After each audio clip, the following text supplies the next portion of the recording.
Tá valendo? Bom, gente, estamos no ar aí e tal, e o Pedro vai assumir a mediação aí e tal, mas bem-vindos todo mundo aí e tal, em nome do Nobody Science.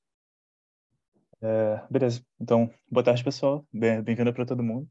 Eu estou feliz agora de fazer a abertura da Pré-Hack Week de 2023. Eu vou rapidinho, em 5 minutos, explicar um pouquinho qual é a ideia do No Budget Science e um pouco do formato do evento, e a gente já começa o debate em seguida.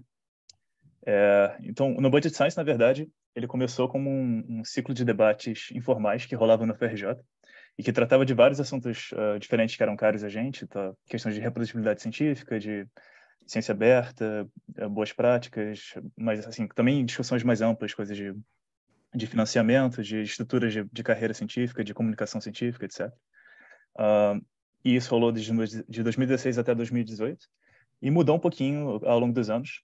Desde 2019 a gente passou a fazer eventos anuais, que era juntando o pessoal ou fisicamente ou online, né, via Zoom, para desenvolver trabalhos em mata ciência. E mudou um pouquinho o formato ao longo dos anos, mas sempre o objetivo foi o mesmo. A ideia era propor soluções e gerar colaborações em mata-ciência. Bom, tendo dito isso, a gente entra na edição desse ano. A gente resolveu fazer uma edição temática, então vai ser focado no tema de carreira acadêmica. E dentro do espírito da Hack Week, assim, a ideia é a gente focar em problemas solucionáveis, questões para estudar, para entender melhor, ou trazer soluções tecnológicas, ou, enfim, de outras naturezas para melhorar algumas dessas questões. Para esse ano, a gente tem um ciclo de 4 debates, né? Então, hoje a gente vai estar falando sobre questões de estrutura, de pós-graduação e formação científica. Na quinta-feira, dia 20, a gente fala sobre tecnologias e impactos, assim, pensando em modelos de pós-graduação no futuro.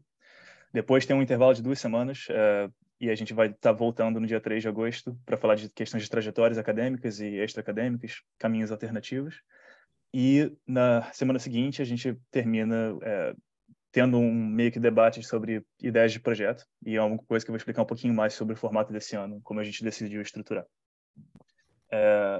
Sobre uma coisa importante sobre os debates, né? A gente tem todos eles gravados no YouTube, seja na aba de vídeos ou nessa aba um pouco mais escondida ao vivo. Então lá você consegue acessar todos os materiais dos anos passados e a gente vai estar gravando e lançando lá desse ano também. Sobre a Hack Week, né? Dessa vez a gente está resolvendo fazer uma edição online. A gente teve algumas que foram presenciais no Rio de Janeiro, mas essa aqui, a ideia é fazer trabalho remoto, colaborativo e assíncrono e mais estendido no tempo, né? Então vai demorar, na verdade, vai durar cerca de 3 meses, de setembro até dezembro. E a gente tem acesso a microfinanciamentos para esses projetos que vão ser desenvolvidos pelo nosso principal apoiador, que é o Instituto Serra Pilheira. Então, na primeira fase, na verdade, essa etapa que a gente está fazendo aqui, de debates e inscrições da Hack Week. Então, esses 4 debates que eu mencionei primeiro, a gente está com as pré-inscrições abertas, já está com bastante gente inscrita, tipo, umas 150. Ao longo desses debates vão surgir ideias de projetos para ser desenvolvidos mais tarde, né, no período da Hack Week em si. E a gente vai fazer a seleção enfim, de ideias e trocar essas ideias até lá. No final vai ter seleções para os projetos especificamente. A gente vai entrar em contato com todo mundo que preencheu o nosso formulário. Isso aqui está aberto para todo mundo. A ideia é que tenha gente de vários estágios de carreira, qualquer pessoa interessada em fazer esse tipo de pesquisa. Numa fase 2, assim, vai ser no início de setembro. Então a gente junta o pessoal num momento um pouco mais síncrono para ter eventos de abertura, para as pessoas se conhecerem e para a gente definir ideias de projeto e já catalisar em projetos mais concretos que vão ser desenvolvidos, assim, de novo, ao longo de setembro até dezembro, nessa forma mais remota, assíncrona. E a gente vai ter reuniões de mentoria e a ideia é trazer também workshops ou palestras que sejam úteis para os grupos, de acordo com a necessidade deles. E terminaria, então, em dezembro. Bom, dito isso, assim, explicando brevemente o formato do evento, a gente começa então com o nosso ciclo de debate. Hoje a gente vai estar falando sobre pós-graduação e formação científica, com um painel muito bom. A gente tem a Débora Fogel, ela é professora titular da UFRJ. Ela foi pró-reitora de pesquisa e pós-graduação da UFRJ também, e hoje em dia é coordenadora adjunta da CAPES, de Biologia. A gente tem o Asper Cavalheiro, ele é médico, é professor emérito da Unifesp, em neurocirurgia e neurologia, e é o presidente da comissão do Plano Nacional de Pós-Graduação de 2021 até 2030. E o Olavo Amaral, que tem trabalhado, assim, liderado vários projetos legais de metaciência aqui no Brasil. Tem a Iniciativa Brasileira de Reprodutibilidade, né? A rede também. E é fundador e organizador aqui do No Budget Science, onde a gente está discutindo aqui. E aí, tendo dito isso, depois eu faço uns anúncios gerais para os próximos debates de chamadas. Eu esqueci, na verdade, de colocar os links, que era o último slide aqui, mas eu posso ir lançando no chat depois, para os nossos vários fóruns de discussão, do canal do YouTube, do Discord, do nosso site. Mas eu vou botando no site e no final do evento eu abro de novo para todo mundo. E a gente não tinha combinado a ordem específica, mas acho que ficou para a Débora começar nisso. Então, passo a palavra para a Débora, se quiser compartilhar. Você quer começar? Pedro, desculpa. Você quer começar ou eu sigo? Você está mudo, Esper.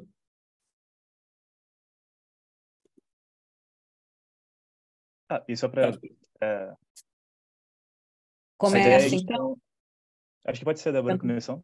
A ideia o Esper está falando uma coisa, mas você tem que desmutar o microfone. Pois não queria... Eu sei. Eu estou tentando colocar a imagem aqui, eu não estou achando nem onde é que eu estou aqui para pôr a imagem. Então, calma. Se você quiser me mandar por e-mail, eu posso passar os slides também. Tá bom, eu posso fazer isso já.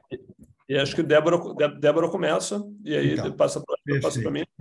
Tá bom. E 15 minutos para cada um, então a gente vai encher o saco com o tempo. Perfeito. E perguntas, acho que depois todo mundo falar, né? Como são falas curtas, acho que é melhor deixar para o final. E, enfim, a gente pode ter bastante tempo para interação com o público aí.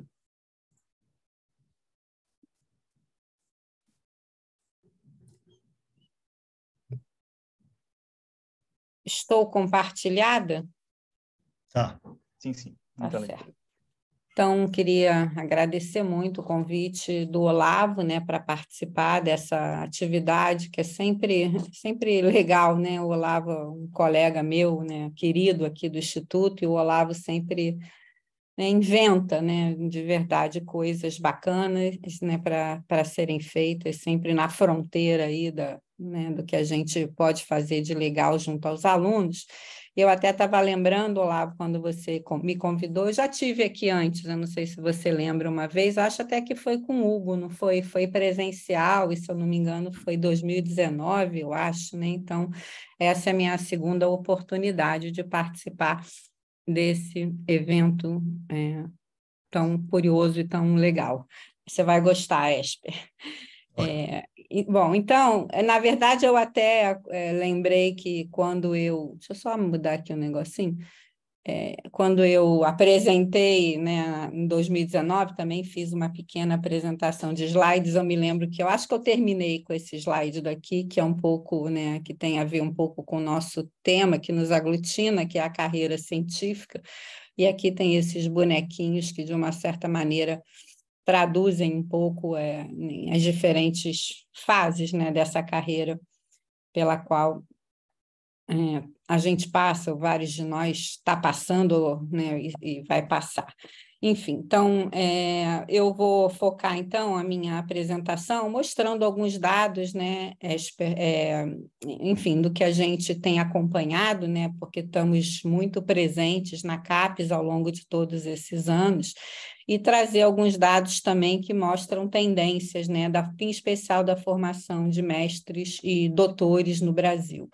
Então, eu começo com esse dado que eu acho que para essa audiência, né, eu imagino que não seja mais nenhuma novidade, né, que é um pouco esse percentual, né, no número de doutores em diversas nações, em diversos países, e essa é uma relação que, de uma certa maneira, ela traduz um pouco, não sei se eu digo o desenvolvimento, o potencial econômico, né, de cada um desses países, né, que é a relação de doutores, né, pela população, títulos de doutores, e quando a gente se olha, né, nesse espectro de países, a gente sempre se depara, não sei se vocês estão vendo o meu mouse aqui, a gente está sempre aqui na rabeira, né?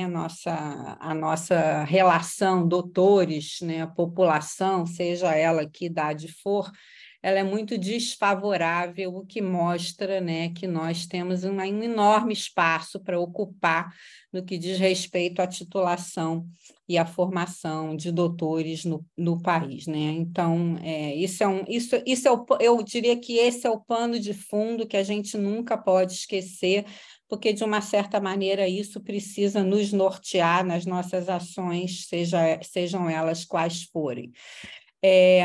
No que diz respeito a essa titulação de doutores em várias regiões do país, deixa eu só mover aqui essa régua. Aqui eu estou trazendo, são dados até 2018, né? Principalmente 19 e 20, a gente ficou muito prejudicado por conta da pandemia, mas a gente vê claramente que, né, aqui na esquerda, né, a gente tem até uma mudança no slope, né, nessa formação de novos doutores no país, né, o que é muito bom, principalmente lembrem sempre do meu primeiro slide, eu quero que tenham ele sempre em mente. E quando a gente convolui esse número aqui à esquerda pelas regiões do Brasil, a gente pode encontrar valores, né, como, por exemplo, né, na região sul, sudeste, de cerca de 15 doutores para cada 100 mil habitantes. Na região norte, nordeste, a realidade é muito mais, enfim, impactante, né? A metade ou mesmo, né, 20%, 30%. E aí é que a gente pensa quanto a gente tem de chão para caminhar, principalmente lembrando, né, do que a gente sempre fala, né, Esper, das nossas assimetrias num país que é continental. Eu gosto muito desse gráfico porque ele mostra uma coisa que, para mim, me preocupa, né?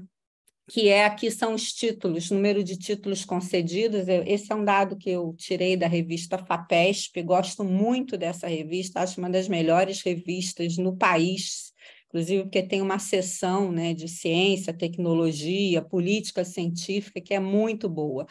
Então, aqui está mostrando para a gente em amarelo, né, o número de doutores formados, títulos concedidos, né, no país, ano a ano.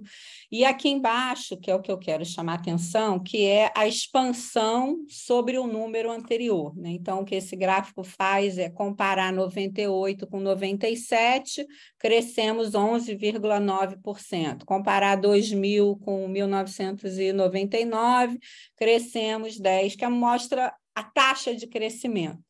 E aí é que a gente se preocupa, né? Porque a gente vinha mantendo, né, sempre uma taxa de crescimento, né, positiva e sempre crescente, mas isso não é o que vem acontecendo nos últimos anos para cá, onde a gente vê essa seta apontando ladeira abaixo, que a gente mostra uma desaceleração, né? Então, se a gente lembra mais uma vez do meu primeiro slide, a gente está indo na direção, enfim, na direção contrária, né? E, na verdade, trago aqui essa frase, né, do Gantt, que a velocidade é irrelevante se a gente está indo na direção contrária. Né? Então, aqui já traz, já também da mesma revista FAPESP, já são dados mais recentes, um pouquinho, vamos até 2020. Obviamente, essa queda aqui se deve a esse camarada que está aqui ao lado, que se chama coronavírus, a nossa pandemia. E aqui está mostrado, né, a queda que houve, né, de 18% geral na titulação de 2019 para 2020, e se a gente recorta isso, norte, centro-oeste, nordeste, a gente vai vendo como esse número ele variou, né? No norte, por exemplo, a gente tem uma queda ainda mais acentuada, e no sul, por exemplo, menos acentuada, mostrando mais uma vez impactos diferentes, né, de determinadas ações, nesse caso, uma questão de saúde pública, como ela afeta também o país de forma diferente e também as áreas de forma diferente. Por exemplo, áreas que dependem mais da experimentação, como ciências biológicas e saúde, foram muito mais impactadas porque, por exemplo, as áreas das ciências sociais e aplicadas que tiveram uma redução de 10%. Bem, então, Indo para frente, aqui está mostrado também um outro gráfico que eu acho muito importante, que mostra o crescimento, né, comparando esse intervalo de 97, 2017, né, portanto, aí a gente tem 30 anos, né, de comparação, né, mostrando como a titulação no país ela cresceu. Então, para a gente olhar aqui, gente, em 97, o Rio Grande do Norte, estou escolhendo aqui aleatoriamente qualquer estado, mas formou 7 doutores, né? A Paraíba 6, o Ceará 14. E quando a gente olha para 2017, esses estados já estão formando centenas de doutores. Claro que São Paulo, Rio, a gente forma milhares, mas em termos de crescimento, eu acho que é muito gratificante, né, para quem trabalha, para quem está dentro do Sistema Nacional de Pós-Graduação, ver essa expressiva, esse crescente, né, número de doutores formados nestas regiões que ainda são assimétricas, mas nós estamos trabalhando, né, para que isso se resolva. Né? Então, a gente encontra, vez por outra, matérias no jornal, né? Brasil precisa dobrar, a gente vai a simpósios, seminários, essa é um mantra, né? Que a gente fala o tempo todo, e que a gente precisa ter o tempo todo isso no nosso radar. Né? Aí, obviamente, a pergunta que não quer calar mas se a gente vai formar mais, precisa de formar mais doutores, mas esses doutores estão sendo empregados, né? Porque a uberização, doutor virou Uber, doutor virou isso, doutor... Então, aqui está mostrado para vocês a taxa de emprego de doutores e mestres, também comparando, né? Esses são dados do CGE, em 2009 e 2017. Né, aqui essa rodinha maior significaria, né, full, né, completo emprego, e a gente vê que, embora haja de verdade muitos doutores e mestres desempregados, a gente tem, assim, dependendo da carreira, obviamente, a gente tem taxas de emprego que não são desprezíveis. Poderia ser melhor, certamente, mas não são desprezíveis. E aí o que eu quero mostrar para vocês é esse gráfico que a gente também precisa ter em conta, né? Que aqui está mostrado para vocês, né? A evolução do PIB do país, né? Como ele evoluiu, né? Ou involuiu de 2010 até 2017. Aqui está, né, emprego de mestre, de doutores, de mestre e da população do emprego formal. Vejam como a população, o PIB aumenta, o emprego formal aumenta. O PIB cai, o emprego formal, né, dos nossos compatriotas, né, que estão aí ralando, buscando emprego. A taxa de emprego de doutores e de mestres ela é descolada do PIB e ela é muito mais alta. Então, também quem tem título de mestre e doutor está um pouco tamponado em relação a essas oscilações econômicas por que passa o país. Então, só copiei aqui um pedacinho desse texto, né, desse artigo. A maior parte dos doutores em 2017 trabalhava em universidades em órgãos estatais, o que significa empregos com estabilidade, né, na esfera federal e estadual. Talvez por isso essa curva tão reta, né, tão insensível a oscilações, e em torno de 10% dos nossos doutores trabalham nas empresas privadas. E aqui está o recorte para mestres, né? 22 na administração federal, 20 na estadual, e um número maior, surpreendam-se vocês, as empresas preferem contratar mestres do que doutores.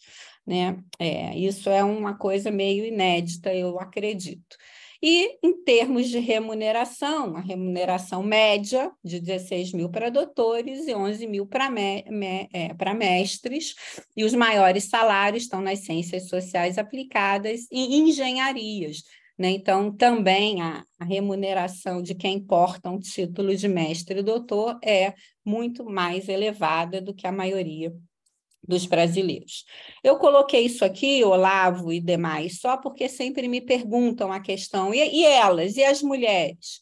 Então, já estou terminando, Olavo, acho que falta mais 1 ou 2 slides, e depois tem umas perguntas que eu vou deixar, obviamente, para as quais eu não tenho resposta, mas aqui mostra, né, a taxa de, né, doutores formados, e eu quero chamar a atenção que desde 2004 já há mais mulheres, 51%, é essa barrinha aqui marronzinha, já formamos mais doutoras do que doutores, né? Então, isso daqui já, isso, gente, já, obviamente, a gente não pode dizer que, né, à medida que a carreira evolui, que essa tendência se mantém, e, obviamente, quando a gente olha isso com uma lupa e faz um recorte pelas áreas, nas ciências da saúde, elas são quase 70%, e assim a gente tem várias áreas em que predominam as doutoras, e, obviamente, a gente encontra as engenharias, as ciências exatas e da terra ainda com 40%, 60%. Então, talvez a gente tenha que pensar se a gente vai fazer políticas, né, para, enfim, para mulheres na carreira científica, talvez valha a pena se concentrar e não fazer uma coisa indiscriminada. Então, esse é o meu último slide que eu deixo aqui, né? Quer dizer, face a esses dados que eu trouxe, que são poucos, né? Só para esquentar aqui a discussão, a gente pode se perguntar se a gente deve continuar a aumentar a formação de mestres e doutores no país, que perfil eles devem ter, todos, deixa, né, assim, o sistema livre crescendo como ele quer, ou a gente faz ações induzidas em determinadas regiões, os tais dos doutores empreendedores, né, que a gente sempre fala, qual o perfil? Se é o tal do doutor empreendedor, o que é um doutor empreendedor? Enfim. Se sim, né, então que área, se é regionalizada, isso eu acabei de comentar. Eu pergunto-me a mim mesmo e compartilho com você por que as empresas brasileiras não fazem pesquisa e não contratam doutores? Por que elas não inovam? Será que elas precisam de inovar no Brasil? Elas já têm lucro suficiente que não interessa? Será que o salário que se paga nesse país para as pessoas é tão ridículo que essas empresas já ganham tanto que a inovação, o parque de ciência é dispensável porque o lucro que elas têm vem de outra, né, um outro lugar bastante deplorável, né? Em vez de investir em inovação, né, a gente teria... Por que não inovam, né? No que tange às doutoras, como incentivar o crescimento em áreas que eu chamei de mais masculinizadas, que são as engenharias, né, as exatas e da terra, e, obviamente, por que as mulheres não escolhem essa área? Onde que está o problema? Onde a gente tem que atacar? Como a gente faz para reverter esse quadro nessa área? E aí deixei aqui, por fim, essa última pergunta, né, que é nova, que eu também estou pensando cá com os meus botões, né, que impacto terá, né, agora nova possibilidade da gente combinar bolsas e salários, principalmente para as áreas que são mais experimentais, que a gente já viu que com a pandemia, que tirou essas pessoas do laboratório por algum tempo, foi muito impactante. Então, a gente também tem que pensar sobre isso. E termino deixando esta pergunta, que eu acho que, para mim, é a master, né? Para que servem as nossas universidades e a pós-graduação brasileira? E aí eu deixo também essa provocação, né? Provocação não é bem a palavra, mas sei lá, para a gente pensar, que é a tal da economia do conhecimento, a sociedade do conhecimento, e esse é o grande paradoxo dos economistas, né? Como a gente calcula o valor do conhecimento de uma pessoa, de uma nação, de uma universidade? Porque o conhecimento, né? Pensem vocês, se essa pessoa tem X conhecimento e ela faz uma outra aprender, ela transfere conhecimento para essa, mas o conhecimento que ela tem não se perde. Então, o conhecimento ele não gasta, ele é um ativo que a gente dá, que a gente troca, que a gente até vende, mas que a gente continua sendo proprietário. Então, é como a gente contabiliza, né, como a gente pensa sobre esta questão, né, do conhecimento, do que né, para que as nossas universidades de verdade servem. Eu tenho, obviamente, aqui a minha resposta, mas ela não está livre enfim, de reflexão e eventual de acréscimos, né? E eu queria só terminar agradecendo o Olavo, né, pelo convite, e a todos vocês pela atenção, e termino com essa imagem, que também é uma outra preocupação, que é a nossa, né, a nossa perda, né, a fuga de cérebros que a gente também vem presenciando no país, e que agora, felizmente, o Ministério está com uma política de repatriação, nem sei como fala, mas a gente espera que, né, que essa fila para embarque no avião seja um avião da TAM ou um avião da Gol, né, de volta para o país. Acho que é isso, Olavo. Não sei se eu passei do tempo. Um pouquinho, mas a gente está ainda no... Desculpa. Poxa, Pedro, sem você problema. não... Eu te Eu pedi estava mandando... Sim, mas sem problemas. Tá tudo no esquema. A gente vai seguir com o Esper, então. Débora, obrigado pela apresentação. É só fazer um comentário, um aviso, né? Vocês podem colocar perguntas no chat, a gente vai no final abrir para o debate, mas só no final das 3 apresentações. Também tem essa ata colaborativa que vocês podem escrever lá, ou a gente vai passar do chat para esse documento que o Olavo colocou no chat, ou no Discord, a gente tem um fórum para discussões que eu vou colocar o slide no final com os links também. Mas é outro lugar para a gente trocar ideias e seguir o debate depois. Então, a gente pode seguir com o Esper agora. Olavo recebeu os slides, Olavo? Você mandou? Eu não estava olhando, desculpa. Então, mostra aí que já vou começando a falar.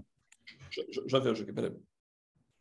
Eu pus aqui no meu, vocês não conseguem ver, né? Está aqui. Deixa eu só baixar em 20 segundos. Débora, muito tentativa. A gente podia ficar o resto da tarde falando do que você apresentou, que já dá pano para manga aqui aos montes, né? Muitas coisas para a gente falar a respeito disso, principalmente no... E eu resolvi... Bom, a primeira imagem é a mesma, né? Vamos para a próxima já. Que eu me senti assim um pouco que devedor de tudo que eu aprendi nesse ano que eu estou na CNPq, e não falo quase que naquilo que eu acho, mas naquilo que uma equipe muito capaz tem pensado a respeito disso, né? Nós temos aqui como foi constituído em julho de 2022, eu fui alçado a presidente, nós temos vice-presidente a Helena, que todos conhecem, a Flaviane, que é de Minas Gerais, e os relatores estão aqui em ordem alfabética: Débora Fogel, Diego Menezes, Eunice Prudente, Jailson Bittencourt, Luiz Dourado, Romildo Toledo, Vera Beatriz Cordeiro. São 38 membros e a nossa entrega tem que ser agora em dezembro de 2023. Obviamente que nós tivemos no meio disso uma transição governamental, que nós tivemos que conversar e bater muito papo, e foi ótimo, a gente aprendeu mais ainda com eles. Próximo slide, por favor. Quais foram os temas centrais que nós acordamos logo no princípio do PNPq? Está aqui os tópicos: fomento e relações com o setor produtivo e sociedade, internacionalização e visibilidade, futuro dos egressos e dos ingressantes, avaliação e multidimensionalidade, alteridade e diversidade, assimetria regional e mobilidade interna, pesquisa institucionalizada e inovação, e a professora Mercedes tirou o nosso 8, que era um tema que estava meio em dúvida se ficava ou não, e substituímos por esse, que fazia mais sentido para nós, que é pós-graduação e ensino básico, aonde a Débora está colaborando muito na relatoria desse projeto. Próximo, por favor. Eu peguei aqui algumas frases com relação ao novo plano. O que ele traz? Nós começamos exatamente como se fosse o artigo que o Olavo publicou na Nexo. Eu cheguei lá e perguntei para os 38 professores para que a gente precisava continuar com a pós-graduação, se o número já não estava bom, para que fizemos isso e para que fazemos isso. Até hoje não tivemos uma definição boa do que para que precisamos de pós-graduação. Viu, Olavo? Eu achei que eu tinha uma resposta, mas não tenho. Depois de 7, 8 meses trabalhando, não consegui uma resposta. Tem as velhas respostas: fazer pesquisador, formar gente melhor para o país. É muito vago o que a gente acha para que serve o mestrado, doutorado. Talvez seja porque nós não aprendemos conosco mesmos, aprendemos um pouco de fora. Mas nós começamos, sim, pedindo para as pessoas definirem o que eles falam. O que quer dizer avaliação, o que quer dizer mestrado, o que quer dizer doutorado, antes de fazer qualquer sugestão de recomendação e de diretriz, não é? Porque a gente precisava conceitual sobre o que nós estamos trabalhando. De qualquer forma, uma das coisas que me pareceu, e pareceu a todos, porque eu consegui convencer a todos, que nós tínhamos que voltar a colocar o indivíduo pós-graduando no centro da pós-graduação. Toda a pós-graduação é muito centrada nos orientadores, no que eles fazem, como é que eles progrediram e nos temas que eles trabalham, e a gente avalia isso, e os alunos que a gente conhece muita gente pelo Brasil, ou porque são nossos alunos, porque participamos de banca, ou porque nós encontramos em congresso, a gente sabe muito pouco o que é que eles aprenderam durante a pós-graduação. E essa é uma preocupação que eu tenho muito importante, porque quando você vai à banca de um doutorado, ela dá uma tese, um título de doutor para o indivíduo baseado num documento que ele apresenta e que a gente lê e que depois, em 40 minutos, 50 minutos, a gente discute e fala, tá bom, então você vai ser doutor. Mas não é isso. O trabalho de doutorado ou o trabalho de mestrado não caracteriza o doutor. Ele é um instrumento que leva o indivíduo a se capacitar. E se a gente, no final, centra tudo naquilo. Se foi bem ali, vai bem em tudo, e a gente não sabe se ele conhece a área dele, a banca, eu estou falando, né? Se ele conhece a área que ele trabalha, qual o pedaço do tijolinho que ele está trabalhando, qual é a contribuição que ele está fazendo, aonde estão os melhores e qual é a história do projeto que ele trabalhou, ele sabe disso, bom, tem um montão de coisa, né? Sabe trabalhar em equipe, sabe resolver problema, aquilo que a gente espera de um doutor, não é? A gente espera isso. Bom, então, a gente diz aqui que algumas coisas que foram importantes. Dar conhecimento do que são as opções de trabalho para esse indivíduo. É a academia, como nós vimos, que retém a maioria deles, a empresa, o serviço público, etc. Mas como é que a gente faz isso? Não é falar para eles, olha, você tem ali a empresa. Não, qual é a área que você trabalha? Que empresas estão relacionadas a isso? Como é que nós informamos o indivíduo de como é que ele pode encontrar esses ambientes? Porque até o pós-doc, na maioria das vezes, o orientador ajuda a decidir. Então, é uma coisa um pouco estranha, que a gente é extremamente paternalista e não abre as portas para o indivíduo se virar um pouco sozinho. E uma coisa que eu acho importante é que você faz o doutorado, mas você não é obrigado a ser doutor. Eu acho que isso tem que falar também, a ser pesquisador. Você pode ser apenas um bom professor. Você pode ser apenas um bom funcionário, um bom elemento de evolução na pesquisa. Não precisa fazer pesquisa. Você pode ter o título de doutor para fazer muita coisa na tua vida, né? Nós temos alguns assuntos estratégicos que ninguém mais aguenta falar, porque desde que eu sou criancinha nós temos problema com a Amazônia, com o mar, com o semiárido, cidadania, respeito à diversidade, desigualdade social, fome, entre outros, e nós não resolvemos. Se nós estamos formando gente qualificada para esse país a um volume tão alto, é para realmente, de algum momento, começar a ajudar a resolver essas coisas. Então, talvez a gente sugere que talvez redes ou consórcio de orientadores podem ser melhor do que esperar essa formação lenta e trabalhada e que não resolve, né? A Amazônia não precisa de 100 doutores por ano, precisa de 5.000 doutores por ano se a gente quer resolver aquilo. Quer dizer, então não adianta imaginar que nós temos cursos para fazer 100 doutores por ano para a Amazônia. Vai demorar mais 100 anos para chegar lá. Alguma coisa tem que ser feita e é acelerado. Próximo slide. Vamos continuar com essa coisa aqui. Há outras questões tecnológicas muito modernas, não é? Digitais, virtuais, sustentabilidade, mudança na matriz energética, parará. Nós vamos fazer 5 doutor por ano? Não dá. Ou o país vai pesado para cima disso aí, ou nós vamos continuar importando e não fazendo nada de inovação. O problema nosso maior, talvez, no que é a velha pós-graduação, seja a avaliação. A avaliação por um sarrafo único para todas as variedades é um problema que nós temos que enfrentar e tem dado sempre conflito nas avaliações, porque nós, brasileiros, e qualquer cidadão do mundo, quando é avaliado, sempre está bem na foto. E sempre entendido como uma avaliação que não é gloriosa, ela depõe contra todo mundo e não é bem assim, a gente sabe que a verdade não é isso. Mas nós temos que, mais do que ver o produto do professor ou o produto do programa, nós deveríamos também saber o que é que nós estamos formando, para que nós estamos formando, o que o programa se propôs e se ele segue. Quer dizer, nós pegamos o papel da CAPES, que está lá, as famosas APCNs, que são para você abrir um programa, e tudo é lindo aquilo. não é? Mas ninguém pergunta se aquilo aconteceu ao longo da vida do aluno.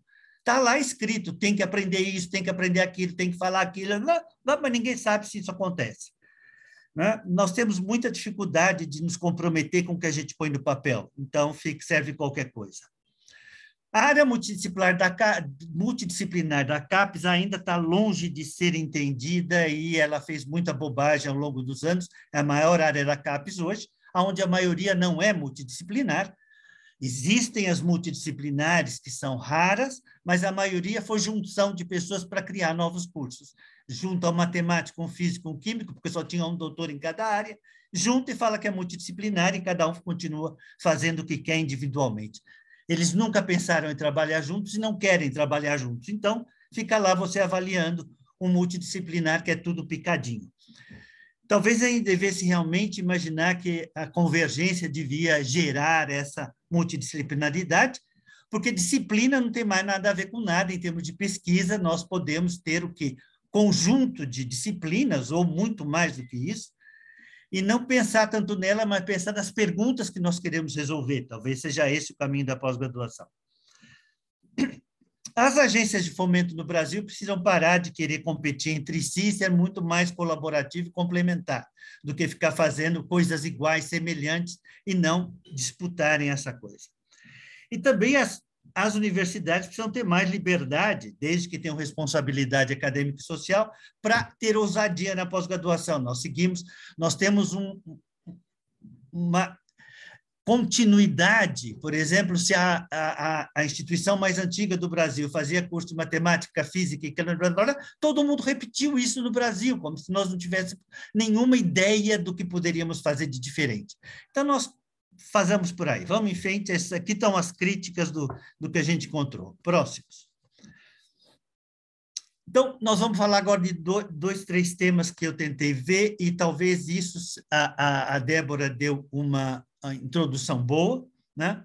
Mas nós sabemos que os jovens do Brasil estão desinteressados da graduação e da pós-graduação, né? O PROEB ele continua crescendo porque esses candidatos eles têm incentivos diferenciados. Eles têm os profs de matemática, física, ciências, de uma forma geral, os indivíduos ganham mais já, porque a maioria deles já estão empregados, e eles vão ganhar mais 30% se tiver um mestrado, então isso é um bom incentivo. Nos outros casos que não tem incentivo nenhum, a não ser o título, né? Então o indivíduo está desinteressado. Nós não sabemos por quê. Discutir empregabilidade não é um papel da pós-graduação, mas ele pode, fazendo pesquisa e desenvolvimento científico e tecnológico, o sistema de pós-graduação ele mostra, ou deveria mostrar, aonde pode ser aplicado isso, né? E, obviamente, que as pessoas têm que buscar um certo tipo de aperfeiçoamento nessa área para imaginar o que é que eles podem fazer, e talvez seja essa a questão. Antes, as pessoas não pensavam muito nas alternativas, hoje existem muitas alternativas do que fazer. Então, além de você se sentir bem naquilo que você faz, você tem que ganhar bem para aquilo que você faz. E esse é um grande problema. Tirando aqueles que estão empregados, os outros eu acho que não conseguiram muito bem isso. A formação pós-graduada se desenvolve maioritariamente dentro dos ambientes acadêmicos e onde a gente vive por 2 a 6 anos, né? Ou 4 a 6 anos. Tanto 2 eu acho que é o mestrado, né? Que alguns fazem lá. E, portanto, a gente fica marcado para isso para o resto da vida. As universidades são muito fechadas, elas não são abertas para a sociedade. Então, elas desconhecem o que se faz fora e elas não são capazes de mostrar para o indivíduo o mundo que está fora, né? Nós temos que, de certa forma, mostrar esse tipo de problema que está acontecendo hoje e tentar entender por que os alunos estão se afastando da pós-graduação. Em alguns casos é brutal, e não estamos falando dos cursos mais fracos. Nós vimos que cursos com nota 7 não têm alunos para 2023. Né? Então, nós temos que repensar o que é que está acontecendo. Isto é, o pós-graduação oferece uma visão assincrônica da realidade. A formação são questões que eu tenho ouvido, né? A formação pós-graduada ela é muito longa para os tempos atuais, a gente tem que fazer tudo muito mais rápido, ninguém tem paciência para isso. O status profissional dos pós-graduandos, associado a uma baixa bolsa, é frustrante. Tem um professor que insiste que o fato de a gente chamar os pós-graduandos de alunos de pós-graduação é um desmérito para eles, porque fica tudo aluno ainda. Eu não sei, eu acho isso meio bobagem, mas tudo bem. Os orientadores não são capazes de fornecer desafios atraentes? Existem outras formas de formação que são mais estimulantes, não é? O país não dá valor às conquistas da CTI, portanto, para que eu vou fazer isso? Não é? A lista pode ser muito longa e talvez a gente tenha que pensar. Vamos para o próximo slide, por favor. Aqui nós temos aquilo que foi o trabalho mais recente do CGE, programando até 2021. É um pouco confuso isso, mas as bolinhas, a bolinha azul é a formação de mestres no Brasil, a bolinha verde é a formação de doutores e a bolinha marrom, para mim, ou sei lá, ocre, ela é a formação de mestrados profissionais. E as barras correspondentes, azul, verde e a ocre, são os contratados. Então, existe uma constância. O que eu achei estranho nesse mapa aqui do CGE é que entre 2012, 2015 e 2016, nós tivemos uma imensa expansão do Parque Universitário Brasileiro com o Reúne, onde muita gente foi contratada, e é por isso que nós temos 46% dos indivíduos na universidade. Mas o mapa não reflete isto.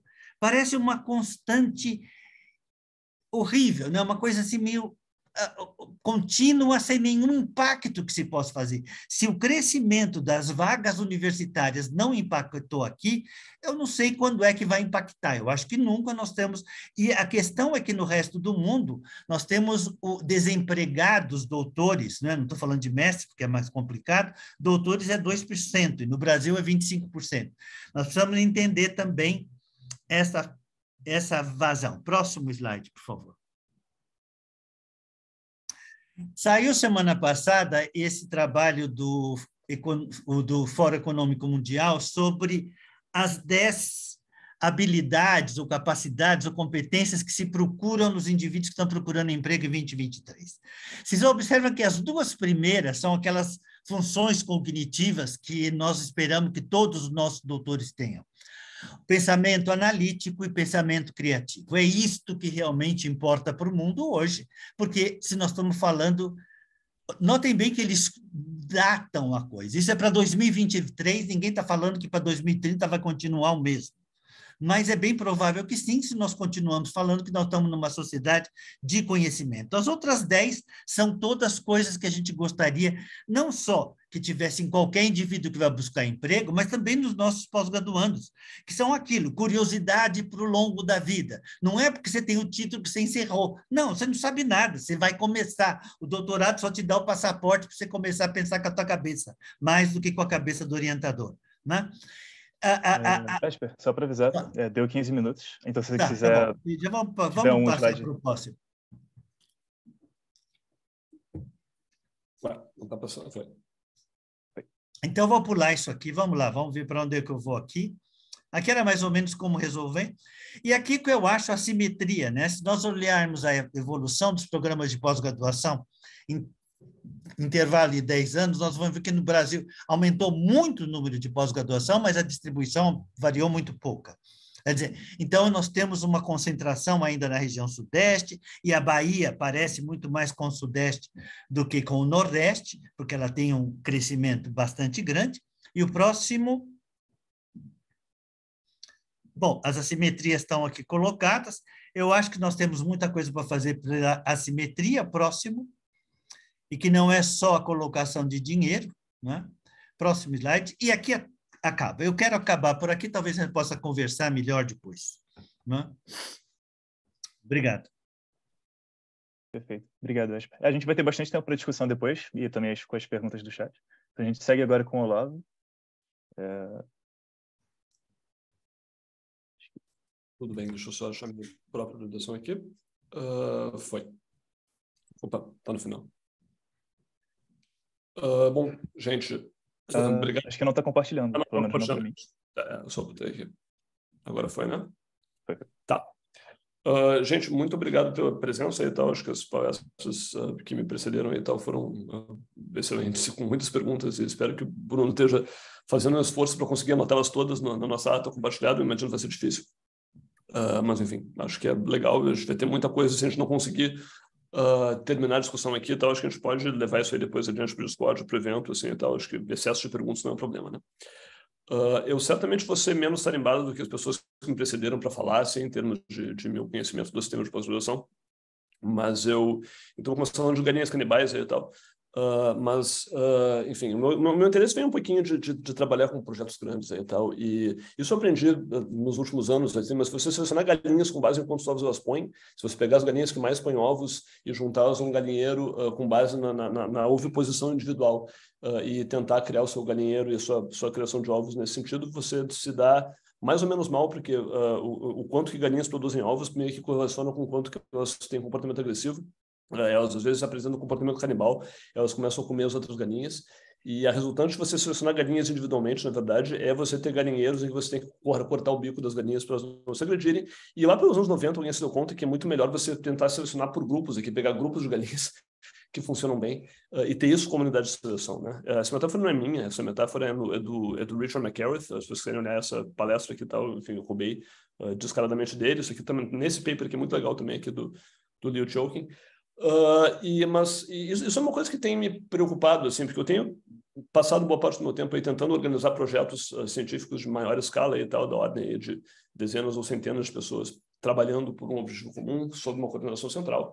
E eu acho que a gente é muito galinha canibal, assim, no sentido de como a gente opera, assim, a gente não é particularmente talhado para isso, e isso me faz pensar que talvez não seja talhado para muitas outras coisas, porque a gente é treinado num ambiente de trabalho que é um pouco fechado, assim, eu diria talvez um pouco feudal, assim, a gente se orgulha de ser colaborativo enquanto cientista, mas a maior parte das nossas colaborações científicas eu faço as coisas no laboratório do meu jeito, você faz as coisas no laboratório do seu jeito, a gente junta os dados depois e põe no mesmo paper, assim, e tal. Mas a gente raramente tem acesso a como as pessoas trabalham e como as pessoas são treinadas aí e tal. Pelo menos na área em que eu trabalho, assim, então acho que muito da formação que você ganha está dentro do ambiente de laboratório, que é um grupo de pesquisa geralmente pequeno, que geralmente trabalha do seu jeito ali e tal, com pouquíssima intervenção, auditoria ou eventualmente intercâmbio externo, assim, e tal. E a gente não... Acho que boa parte do processo de formação, que é esse processo de estar trabalhando na prática e tal, pelo menos na minha área, acho que a gente não entende. Eu acho que isso é enfim, para mim, uma pergunta em aberto, como é que as pessoas estão sendo treinadas. Isso tem uma certa origem, né? Quer dizer, o doutorado é uma entidade medieval, no fundo, assim, e tal, que foi adaptado para os tempos modernos, mas, assim, a ideia geral, assim, de você é o doutor e você tem um orientador e você se forma com a sua tese aqui e tal, no fundo vem de um mundo monástico aqui, em que as pessoas, primeiro, não tinha muita gente trabalhando, então trabalho isolado era normal, porque não tinha ninguém ao seu redor trabalhando a mesma coisa. A coisa da tese original era importante, porque não tinha trabalho empírico lá no século XII, XIII, quando os doutorados começaram a ser concedidos. Aí, então, assim, geralmente você tinha que botar uma ideia nova sobre Deus, você seja lá o que era o tema da época, assim, e tal. E tinha uma ideia de aprendizado que era fortemente calcada no sistema das guildas medievais e tal, de aprendiz e mestre. Quer dizer, eu estou treinando sobre uma pessoa que é mestre naquela coisa e tal, para tentar me tornar uma pessoa que faz a mesma coisa que ela, assim, né? E eu diria que nenhuma dessas quatro coisas aqui, de fato, se mantém na era moderna, assim. Quer dizer, o nosso trabalho hoje em dia, cada vez mais, vai ser em projetos colaborativos de grande escala. Quer dizer, você está treinando para trabalhar, para não... Enfim, você faz uma tese que é sua, mas no fundo você está treinando para não trabalhar sozinho.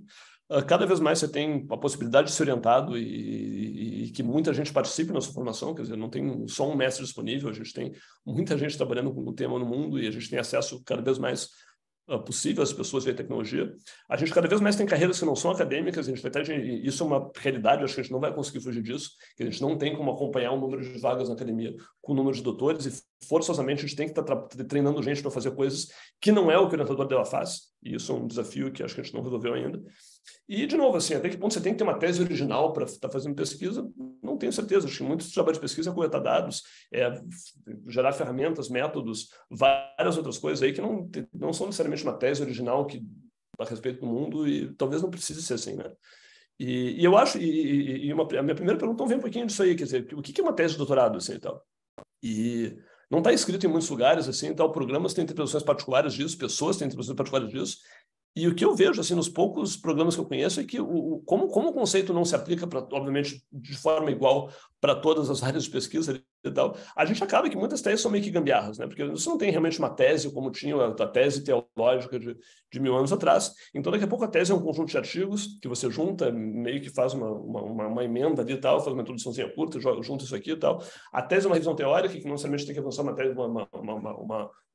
tese nova, mas que está revisando um corpo de literatura existente, seja sistematicamente ou narrativamente. A tese é um memorial narrativo de um percurso que você fez, e eventualmente tem vários doutorados e mestrados em áreas que às vezes tem muito mais de extensão universitária ou de intervenção do que propriamente projeto de pesquisa, e eventualmente a tese é uma descrição do que eu fiz, assim, que é extremamente biográfica, já peguei essa como banca. Se você for para mestrados de escrita criativa, de cinema, que eventualmente você tem tese enquanto obra artística, minha tese é um filme, é um livro, eu escrevo alguma coisa teórica sobre, assim, e tal. Então, assim, as gambiarras são naturais, eu acho que elas são saudáveis, porque, de novo, a gente não pode ficar no mesmo modelo para todas as áreas por 1000 anos, mas acho que isso aqui é pouquíssimo documentado, assim, você não vê, de fato,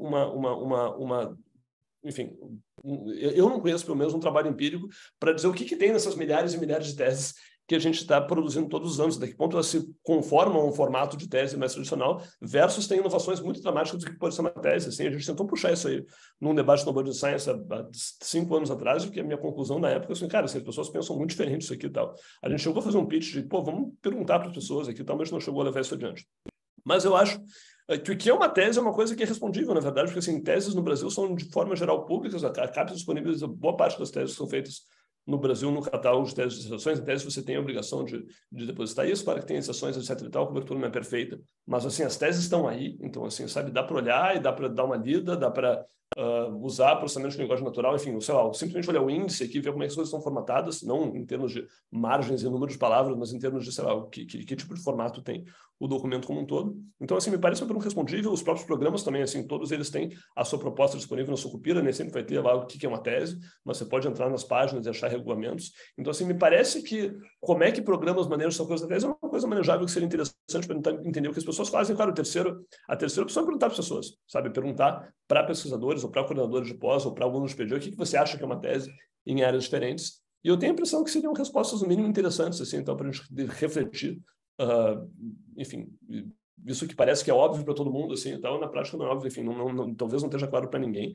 E me parece que é algo que ajudaria a dar uma visão geral do campo e a ajudar as pessoas a trocar experiência. Tipo assim, poxa, olha só quanta coisa cabe dentro desse conceito meio amplo, vago de tese de doutorado, como a gente pode formar pessoas aí de formas diferentes, e vamos tentar transformar isso aqui, que é uma gambiarra que a gente está tentando fazer caber no formato de tese, uma coisa talvez um pouquinho mais institucionalizada. Não, pô, gente, realmente, sabe, na nossa área é legal que a sua tese seja um memorial narrativo mesmo, e é isso que a gente quer. Mas, de novo, acho que documentar as coisas é o primeiro passo para conseguir fazer com que elas sejam um pouquinho mais institucionais. E a minha segunda questão grande, de novo, eu estou muito mais no micro aqui do que no macro, é de onde está vindo a formação dos alunos de pós-graduação. Eu estou fazendo esse argumento que a gente é muito feudal aqui e tal, mas mesmo o mundo feudal aqui tem instâncias diferentes aqui e tal, desde do seu feudo pequenininho até o ducado, o baronato, sei lá, o reino, etc. e tal. E isso é verdade também, quer dizer, claro, assim, de novo, acho na minha área isso, eu acho que as áreas são muito diferentes disso aí e tal. Uma parte muito grande aqui tal vem da cultura interna do laboratório, mas mesmo o seu laboratório não é só o seu orientador, tem outras pessoas aqui dentro do seu grupo de pesquisa. Mas, forçosamente, as pessoas estão inseridas num curso de pós, que acho que, de novo, dependendo da área do curso, tem um impacto maior ou menor, assim, tal. Acho que tem cursos de pós que são extremamente pouco intervencionistas, tipo assim, deixam a galera trabalhar no laboratório, vamos tentar não encher o saco, e tem cursos que têm, assim, currículos extremamente formais, em termos de, vamos dar, enfim, uma base teórica para o indivíduo, e o trabalho de pesquisa seja uma minoria disso.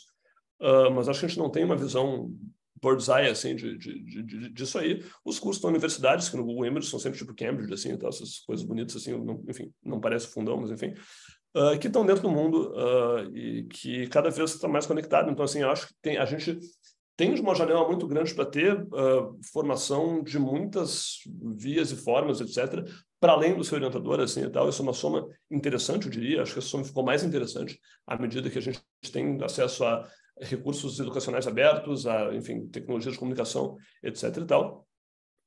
Mas, de novo, assim, eu não sei até que ponto isso está impactando as pessoas, ou se não, na verdade, elas seguem trabalhando medievalmente dentro do modus operandi do seu laboratório e pipetando ali, tal, como sempre pipetaram, assim, tal. Tipo assim, de novo, o mundo mudou bastante para algumas pessoas, bastante para mim, mas as pessoas, enfim, vão se adaptar a isso com velocidades muito distintas, assim, tal. E, claro, aqui não tem dados públicos tão óbvios, assim, tal, né? Então, assim, como é que se descobre isso? Aí eu tenho a impressão que talvez falar com pessoas interessantes, assim, a gente pode falar via service.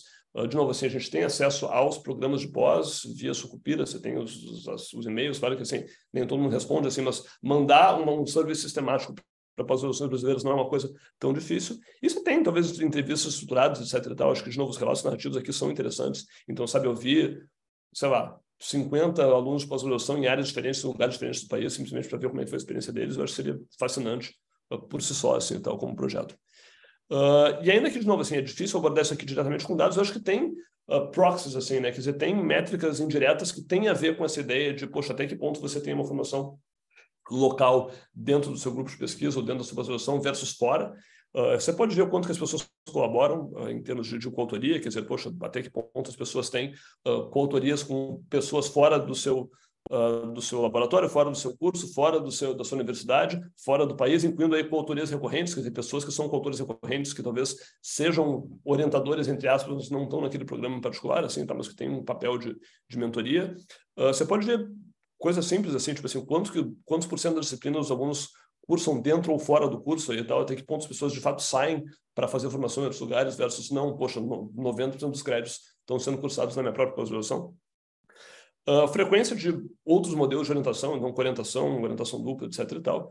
E talvez a gente pode olhar as teses, assim, então, uma coisa que dá para fazer com as teses é comparar a tese com o que de fato a pessoa produziu em termos de produção acadêmica naquele tempo, até que ponto os artigos que ela está publicando, etc. e tal, fazem parte da tese ou não, até que ponto daqui a pouco se a tese corresponde a 90% do trabalho dela versus não, poxa, sabe, 20% do que ela publicou aqui foi a tese, 80% são colaborações com outras pessoas, etc. e tal. Eu não tenho esse número, acho que ele varia muito de área para área de novo, e eu acho que seria uma coisa interessante para a gente ter uma ideia de fato de quanto que o modelo que eu estou tentando falar mal aqui, tal, o seu doutorado, o seu trabalho, o seu problema, a sua coisa, é verdade de fato, ou eu estou talvez mirando um espantalho. Quer dizer, de novo, assim, as pessoas são inteligentes, algumas delas, enfim, espero que boa parte delas. Então, assim, a gente tem adaptações, a gente consegue se adaptar a isso, e acho que, assim, a pós-graduação é adaptada criativamente em vários lugares e tal. Mas a gente não tem, sabe, enquanto isso é feito de improviso, a gente não tem muito uma documentação disso, né? Então, assim, acho que a gente não tem. Se você quisesse me dizer, assim, o que é pós-graduação para áreas diferentes, eu não saberia muito bem onde buscar exatamente o que as pessoas fazem nesse microcosmos, assim, e tal. E acho que você ter relatos e ter dados, etc. e tal, ajuda quem está entrando a compreender o que é possível dentro do espectro da pós-graduação, acho que aumenta o leque de possibilidades. E também acho que ajuda a gente a estar criticando com base, não, sei lá, mirando no espantalho um modelo medieval que talvez não exista, né? E acho que a gente ganha bastante com isso, primeiro porque, de novo, a gente documenta coisas que já estão sendo feitas, que são soluções criativas, isso pode ajudar a institucionalizar elas para que cada geração, cada programa que nasce não tenha que reinventar a roda para se adaptar, como talvez tenham, enfim, modelos super interessantes de como é que você organiza orientação, colaboração, tese, etc. e tal. E eu acho que também, assim, cara, ter isso às claras é saudável, né? Você tem expectativas claras do que a pós-graduação espera dos alunos, do que os alunos esperam da pós, o que pode ser sua tese, não pode ser sua tese, o que a gente considera válido, não válido, deveria estar escrito em algum lugar, assim, então, para um ambiente acadêmico mais saudável. Claro que eles não têm que escrever tudo, nem todas as possibilidades são cobertas. Invariavelmente, se você treinar, uma boa parte do que você vai aprender na pós vai ser o conhecimento tácito, assim, tal, que enfim, é difícil de colocar em palavras, mas eu acho que a gente poderia fazer um esforço para ser um pouquinho menos maçônico e hermético e cabálico nas nossas regras não ditas da academia, assim, e tentar explicitar algumas coisas. O que a gente espera no pós-graduando, quantas horas ele tem que trabalhar, o quanto que ele tem que estar trabalhando no projeto dele versus em outros, o que pode ser uma tese, não pode ser uma tese. Tipo assim, acho que dizer essas coisas claramente, até em termos de saúde mental das pessoas, é uma coisa que me parece melhor do que não dizer. Acho que a gente tem muitas regras implícitas e eu acho que se a gente conseguir explicitar algumas delas, isso é saudável, mas para isso a gente tem que ter uma ideia do que as pessoas estão fazendo, assim, do que é o nosso universo de possibilidades de fato existe para trabalhar em cima de dados concretos, né? Acho que é isso e, enfim, abro para o debate, acho que deve ter várias perguntas aí e tal, algumas são muito boas, eu olhei as que vieram antes de mim, agora, enfim, para mim eu não sei, mas paro por aqui. E agradeço de novo a presença de todo mundo aí. Beleza, obrigado, Olavo. Se eu puder roubar rapidinho o share screen, só para fazer uns anúncios, e aí respirar um pouquinho e a gente entra no debate em seguida, só avisar se está funcionando. Então, esse foi o primeiro debate focado na parte de carreira. A gente vai começar agora a passar pelas perguntas. A gente vai ter no formato bem parecido agora na quinta-feira, focado em impactos de tecnologias e carreira, mesmo horário. Então, se vocês entram no Zoom aqui, é o mesmo link recorrente. Depois, 2 semanas depois, a gente vai ter um sobre trajetórias acadêmicas e extra-acadêmicas, com a Maria da Kraus, Cristina Caldas e a Fernanda. E, assim, vocês já perceberam que ao longo do debate várias ideias foram colocadas, é justamente a proposta desse evento aqui. Mais do que surgir agora na segunda metade, a gente vai estar definindo ideias de projeto, coisas interessantes para trabalhar no evento em si, que vai ser, de novo, aquela segunda fase de setembro até dezembro desse ano.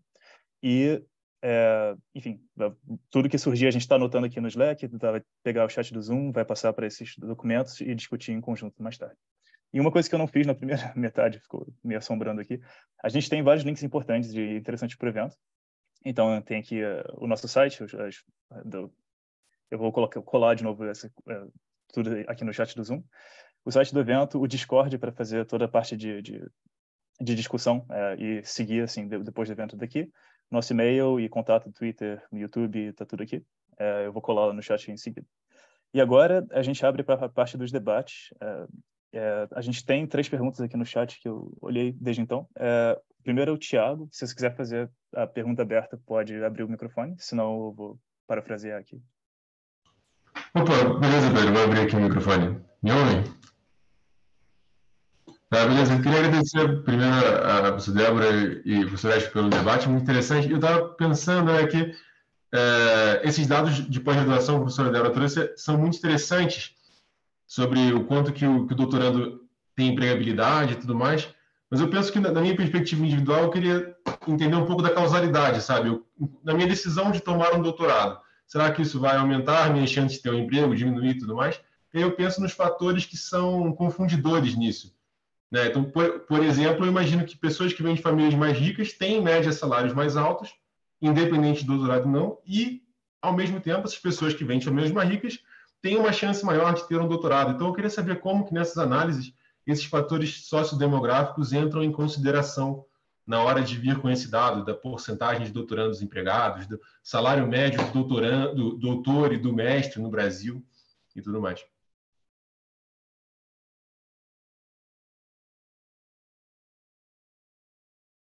Débora, não sei se você quer... Desculpa, eu não vi, eu não consegui perceber quem perguntou. Foi o Thiago Lubiano. Foi o Thiago, tá certo. Thiago, eu acho que esse seu ponto é super importante. E como assim, realmente eu não sou uma especialista no tema, né, sobre bioquímica, eu só consulto, né, vejo relatos, reportes, né, do CGE, da própria CAPES, e a gente usa esses gráficos e muitas vezes perguntas como essa que você acabou de nos fazer são super importantes, porque, obviamente, a gente sabe que a empregabilidade tem a ver, né, com o background, né, com a família, onde você está, com seus contatos, né, com a sua rede de interação, e, obviamente, isso varia muito, né, dependendo do berço, né, dos seus fatores, né, como você bem colocou, fatores sociodemográficos. O que eu acho, assim, hoje em dia, eu tenho a impressão que eu acho que isso vai, daqui para frente, principalmente porque a gente começou, Thiago, em 2008, 2009, com o Reúne, né, onde a gente houve uma grande... com políticas de ações afirmativas que mudaram completamente o perfil da graduação. Há 15 anos atrás, eu acho que essa galera já está chegando na pós. Então, eu diria que os números de empregabilidade, talvez dos últimos anos, já começa a ser contaminado, eu diria, no bom sentido, Thiago, com esse pessoal que ingressou através de cotas e que hoje em dia foram os primeiros das suas famílias a se graduar e, obviamente, são os primeiros das suas famílias a serem mestres e doutores, e aí eles, ao serem empregados, eles vão trazer para esse indicador o seu background. Então, talvez esses números mais recentes já estejam mais impactados com uma multiplicidade de origens sociodemográficas, mas você tem toda a razão. Se a gente for olhar isso lá para trás, não é, né? Não é. Eu não sei se o CGE faz essa deconvolução, entende? Porque enfim, é difícil, tem que pegar no RAIS, né, ver onde a pessoa está empregada, né, traçar para trás quem é a família dele, né, qual é o quartil, percentil que ele está enfim, eu acho que deve ser um número difícil, não deve ser impossível, mas eu acho que com uma proxy, eu diria que esses últimos anos eles já estão impactados pelas políticas de cota que mudaram, né, a cara das universidades públicas brasileiras. Pode ser minha impressão, mas é tudo impressão mesmo. Só para complementar, Débora, o INEP tem esses dados todos com relação à classe classe social, desculpe, eu não sei qual é o melhor termo atual para isso, né? Que pertence às pessoas tanto da graduação quanto da pós-graduação, e aí você pode tentar fazer esse estudo do que acontece a posteriori. Exato, aí a gente poderá fazer, Exato. Porque ele quer saber se a empregabilidade tem a ver com berço. Né? Então... Se nós considerarmos que a empregabilidade que nós temos hoje a maioria está como docente em algum ambiente acadêmico, você vai observar que as universidades e, de uma forma, os institutos de pesquisa, os cursos técnicos federais, tudo isso, tem pessoas de todas as classes sociais e que não tem uma seleção muito clara por isso. Se você olhar, você vê que você vai encontrar de tudo um pouco. Eu circulando, que eu tenho feito mais nesse último ano pelo Brasil, você encontra pessoas... Aliás, eu diria que a classe alta jamais vai para ser professor universitário, porque o salário é muito baixo, né? A não ser aquele que tem uma atividade profissional extra-universitária que seja muito boa, mas os outros não. Mas eu acho que a gente pode pedir para o INEP com o CGE fazer o trabalho de casadinha, eles podem te dar essa resposta para o mundo atual e para o futuro também, eu acho que é importante. Eu não vou comentar para deixar as perguntas irem adiante aí e tal. Bom tema para a pesquisa, Thiago.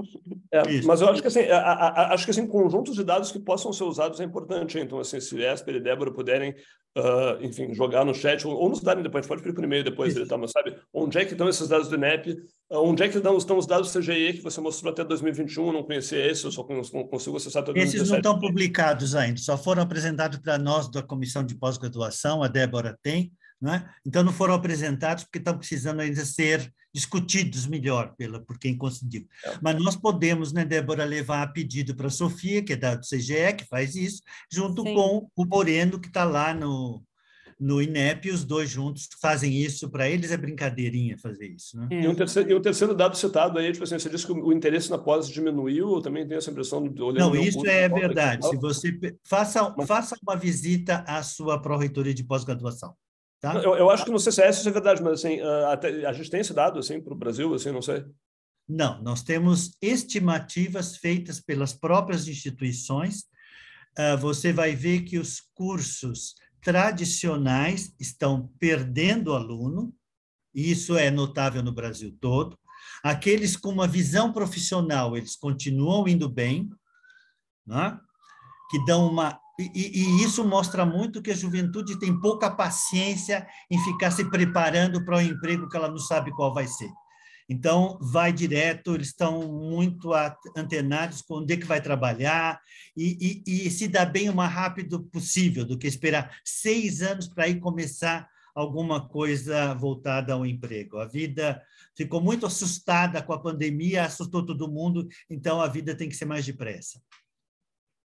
Mas posso só complementar uma coisa em relação à pergunta do Olavo? Eu acho, Olavo, que está aí assim, né, um outro excelente tema, porque muitas dessas coisas que a gente está... Né, essa questão específica do baixo interesse, menor procura, eu acho que isso é uma constante, mas eu acho que ainda é uma conversa de corredor que é verdadeira, porque com qualquer pessoa...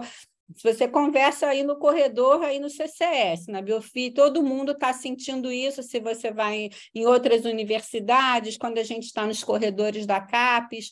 Agora, Eu não sei, e eu acho que isso não é difícil de fazer, por exemplo, escolher algumas universidades, alguns cursos, todos os programas, eles têm taxa, quantos se inscreveram para aquele processo seletivo. Então, acho que é possível você levantar isso junto a determinados programas, de determinadas regiões e de determinadas áreas, você saber como é que foi o número de inscritos, o número de vagas nos últimos 10 anos. Isso todo o programa tem guardado nos seus arquivos. É um trabalho, mas não é impossível de ser feito. Não dá para fazer para os 4.500 programas do país, mas dá para pegar uma boa amostragem. Agora, o que eu vou te dizer é o seguinte... houve queda, sim, em todos os lugares dessa, né, apuração meio que de boca. Agora, Norte e Nordeste, é impressionante a procura. Eu, semana passada, estive reunida com a Universidade Federal do Oeste do Pará, Santarém, e eles disseram assim que estão super preocupados. Eles, na seleção, sei lá, nos últimos anos, eram 300 para 20 vagas, e agora tiveram 80. Então, super preocupados. Falei, gente, no dia que a bioquímica eu tiver 80, né? Então, assim, nunca tivemos. Então, assim, é inacreditável, isso eu tenho certeza, porque também de conversa, tenho certeza, assim, tudo baseado em conversa de pé de ouvido. Colegas do Norte, no Nordeste, e tem uma procura nos seus programas de pós-graduação. Claro que aí totalmente bias para a nossa área aqui de ciências biológicas. Mas assim, é inacreditável. Muito maior do que qualquer programa do Rio, São Paulo, Minas Gerais. Podem averiguar isso, eu faço quase que uma aposta que vai ser esse o resultado, mas isso tudo é conversinha de pé de ouvido. Não vi isso para nenhum lugar. Teve uma universidade recente, privada, que saiu até no jornal, ela era nota 7 e fechou, e todo mundo culpou a CAPES. Não, eles fecharam porque não teve um candidato para o curso 7 deles. É uma lá do Rio Grande do Sul. Quer dizer, então, isso era não ter candidato mesmo, porque a privada você paga, já é mais... Bom, tem todos esses problemas paralelos. E esse é o grande desespero das pessoas, das privadas, é que eles estão investindo muito agora em pós-graduação à distância, né? E mesmo à distância o pessoal não está querendo muito mais, não. Eu acho que a gente tem que olhar primeiro, porque na região norte e nordeste nós temos muito mais jovens do que temos na região sul-sudeste. Este é um estudo demográfico que está sendo feito, porque é importante a gente saber que onde tem mais jovens você tem mais busca. E todos os cursos do norte, viu, Débora, que estão com esse volume todo, são os profs. Não são os clássicos, não são os acadêmicos, são os profs que é de professor de ciências, de uma forma geral. Gente, vamos tentar ir adiante nas perguntas aí, tá? Porque senão... organizar o debate. Eu acho que eu tinha o Júlio, a gente meio que tocou parte na pergunta dele, se quiser complementar, avisa. Depois, como é que é? Rafael, Bruno e Léo. Pode ser, então. Primeiro, agradecer, né, e parabenizar a organização pela iniciativa. E a minha pergunta é, na verdade, mais uma provocação, assim, acho que no sentido contrário do que a professora Débora falou. Eu sou aluno de mestrado e eu sempre estou me perguntando para onde que estão indo os doutores, né? E aí, tem uns 5 dias, a FAPERJ soltou uma notícia e de uma parceria com o CNPq, eles mencionaram, né, que dos 24 mil doutores, cerca de 1.000 só por ano que conseguem emprego formal, né? E aí eu queria soltar essa, né, provocação de que talvez não fosse o momento de tentar absorver uma parcela maior desses doutores, né, do que aumentar o número deles, né? E eu acho que isso vai muito do que o professor Olavo falou, de para que serve a pós-graduação, né? Para que a gente precisa de 25 mil, 30, 40 mil doutores por ano, né? Qual que é o objetivo dessa formação? E isso levando em consideração também que a escassez de concurso, de bolsa de pós-doc, né? Tudo isso, né? E o professor Esper falou que as pessoas às vezes não querem esperar 6 anos para ter um emprego, mas são 6 anos ali no mínimo para ter uma possibilidade de um emprego que é cada vez mais difícil, né? Não é uma garantia nenhuma ter doutorado e conseguir um emprego. E às vezes é mais difícil, porque você acaba estando especializado demais para algum cargo. E acho que seria algo nesse sentido assim, desse debate. Obrigado aí. Então, talvez a pergunta seja o quão, sabe, enfim, tem que aumentar, se tem que aumentar o quanto, tem que diminuir, quer dizer, como é que você decide qual é o número certo de vagas para pós-graduação no país? Assim, eu não sei, mas acho que talvez Jesper e Débora tenham pensado mais a respeito. Não tem nem... Porque primeiro você tem que imaginar que a pós-graduação cresceu espontaneamente no Brasil, porque tinha aquela história, você junta 5 doutores e você faz um curso de pós-graduação. E isto, como era prestigioso para a instituição, nos anos 90, era prestigioso você ter curso de pós-graduação, as universidades aprenderam a fazer isso. Então, aí você vê que de 2000 a 2020, nós tivemos uma explosão de 2000, dobrou o número de programas de pós-graduação. E cada um estabelece as vagas. A CAPES, de certa forma, recomenda, se você tem... Bom, hoje, o dado único que eu tenho é que nós temos um baixo número de 4 alunos por orientador no Brasil, né? A média brasileira é de 4 para 1. Num país onde o custo de tudo isso é muito alto, a empregabilidade, digamos assim, do orientador é muito baixa, não é? Ele rende pouco. Né? E a coisa importante dentro daquilo que você falou, Lavo, que você chegou uma hora que você falou assim, quem vai fazer pós-graduação, eu quero saber quem é que vira orientador e como vira orientador. E isso no Brasil é você ter título de doutor, você tem capacidade de ser orientador. É uma coisa que não é o óbvio. O orientador ele tem uma baita responsabilidade, porque ele pega jovens, que ele vai mostrar um futuro para o jovem, um ensino qualificado, e você não sabe que orientador são. As universidades não selecionam. Ou eu sempre exagero, né? As universidades não. A maioria não seleciona, porque precisa do programa de pós-graduação, que é ainda um prestígio para a instituição, traz dinheiro para a instituição. Por isso. Obrigado, Jesper. Só um minutinho.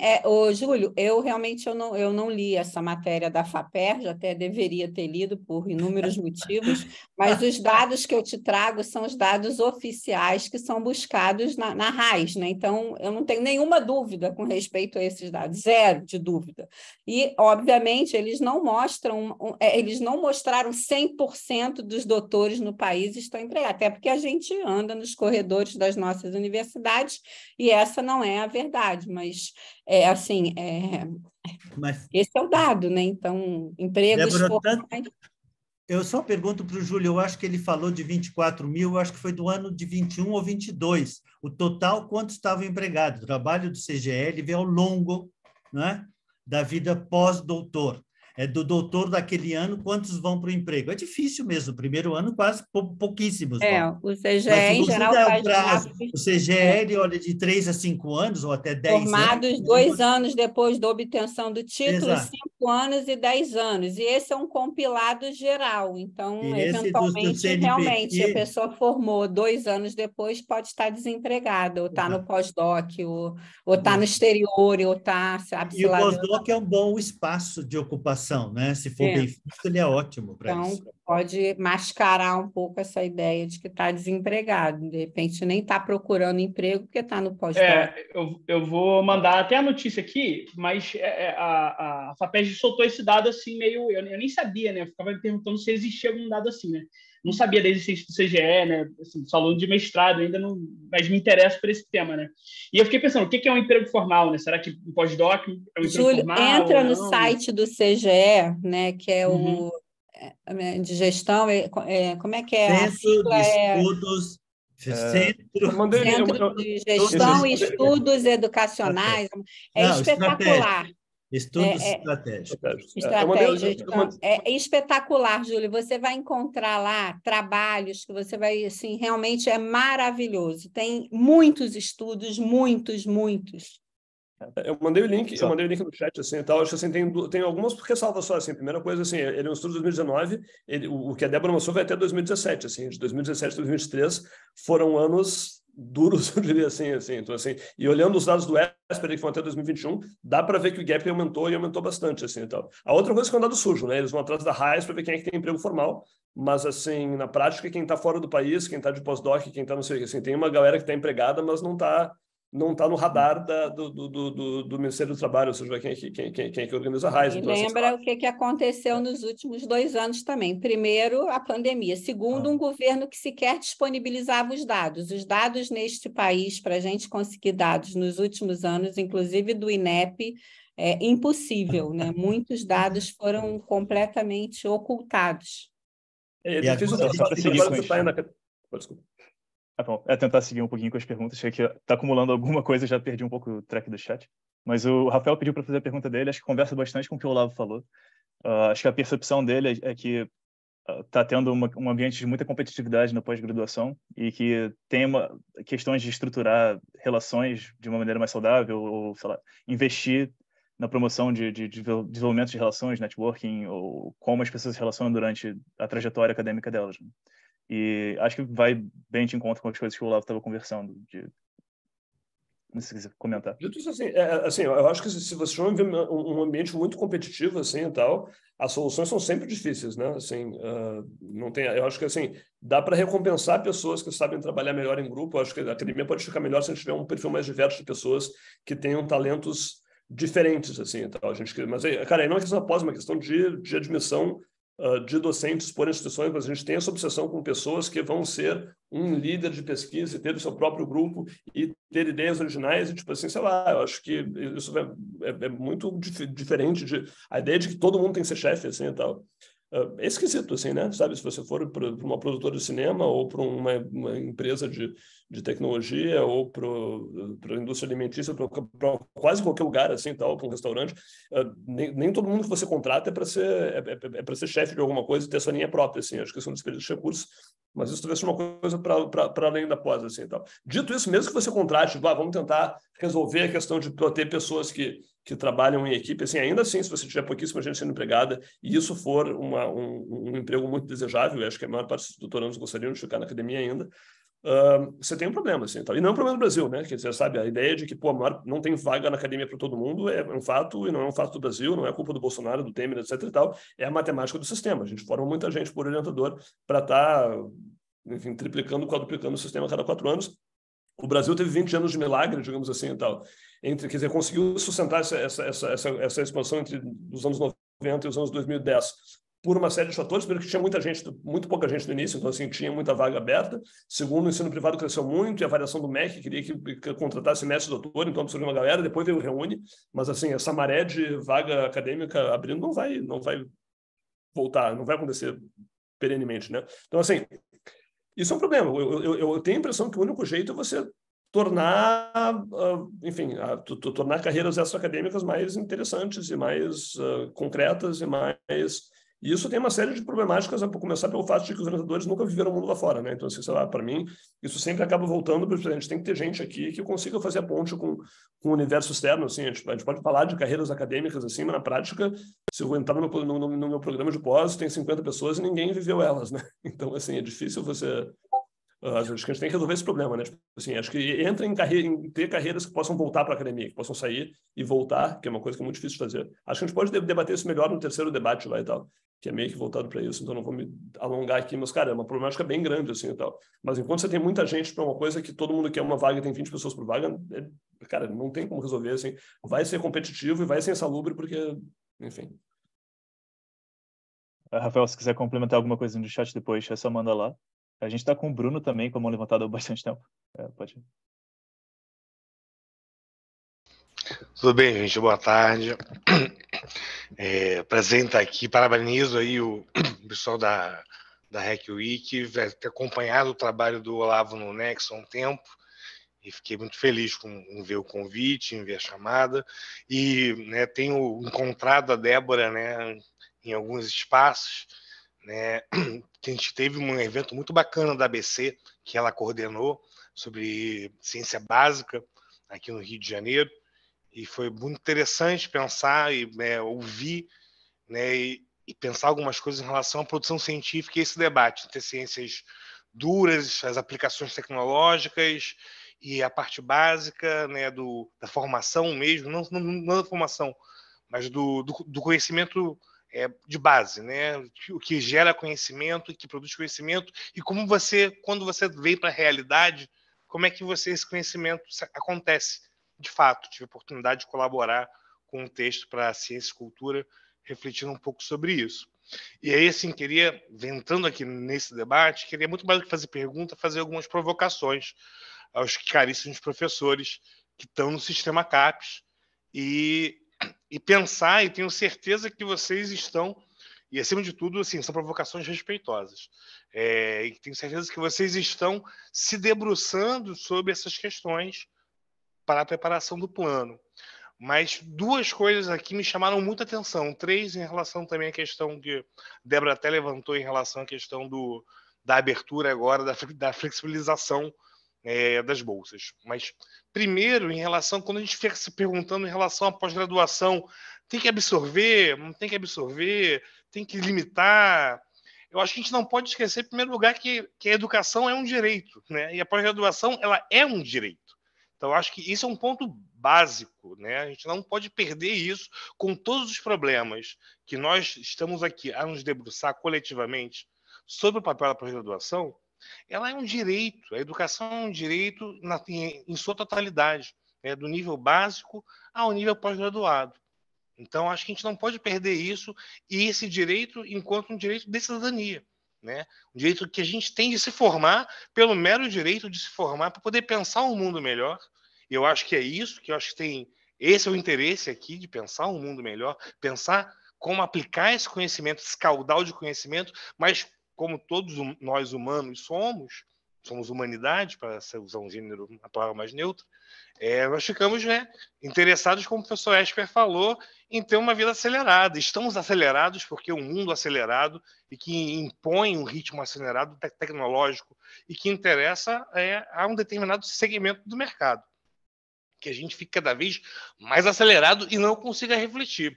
Ao mesmo tempo, total acordo com o Olavo que a gente não é mais, nem pode ser uma academia medieval que fica refletindo, produzindo teses, né, teológicas, né, no sentido de pensar a metafísica para além do terreno. O terreno está exigindo da gente, né? A gente precisa pagar contas, precisamos viver, temos o direito, né, de ter experiências, oportunidades, queremos isso. E entender que o funil é algo dado, né?